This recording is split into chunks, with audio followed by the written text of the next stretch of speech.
هاي روز. هاي مدام. How are you? الحمد لله.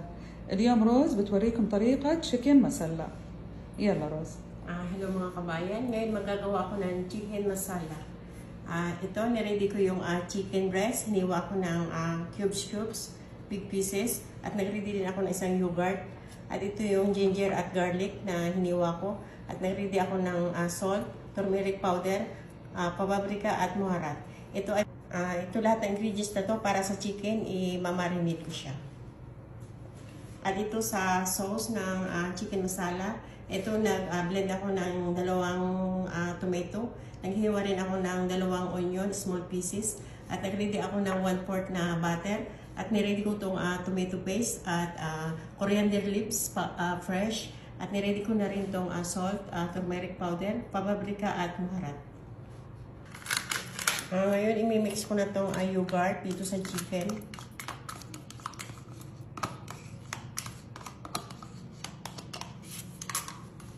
At ilalagay ko na itong spicy. At ilalagay ko itong half ng garlic at ginger. Mimix ko na siya.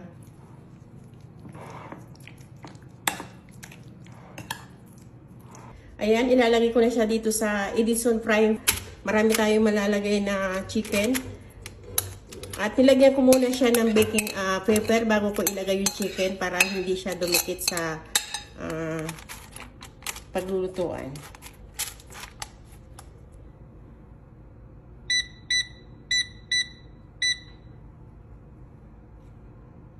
Ayan, nilagay ko sa 200 yung heat niya at ilalagay ko sa 15 minutes. Ayan, very easy siyang igawin. Very easy siyang i-start mo at mabilis siya. Ilagay ko na yung pan sa apoy at ilalagay ko itong butter.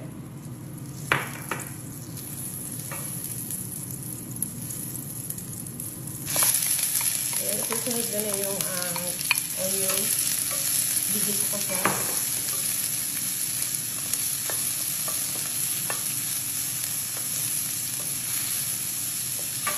Put na yung onion, isusunod ko na itong ginger at garlic.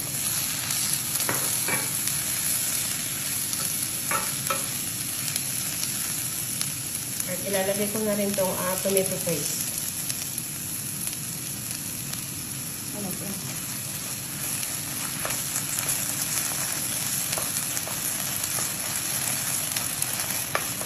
Mimix ko siya ng 1 minute at isusunod ko na yung binilend kong tomato.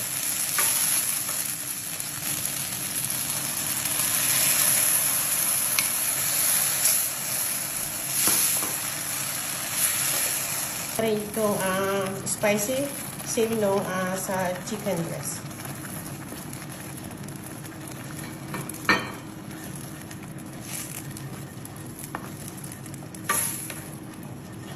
Ayan, tatakpan ko siya at i-keep ko siya sa apoy ng 5 minutes. Ayan, after 15 minutes, luto na siya. Makikita natin, ang ganda na luto niya. Ayan, after 5 minutes, i-add ko niya itong cooking cream. Amount ng kalahating 1/2 glass.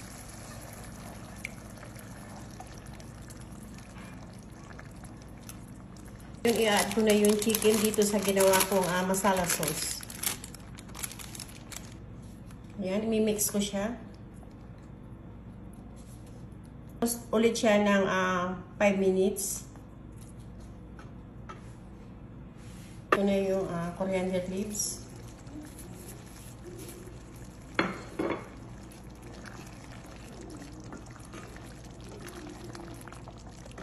Luto na yung chicken masala. Nilagyan ko siya ng coriander leaves sa ibabaw at ng kasoy. At ito, naka-ready na sa plates.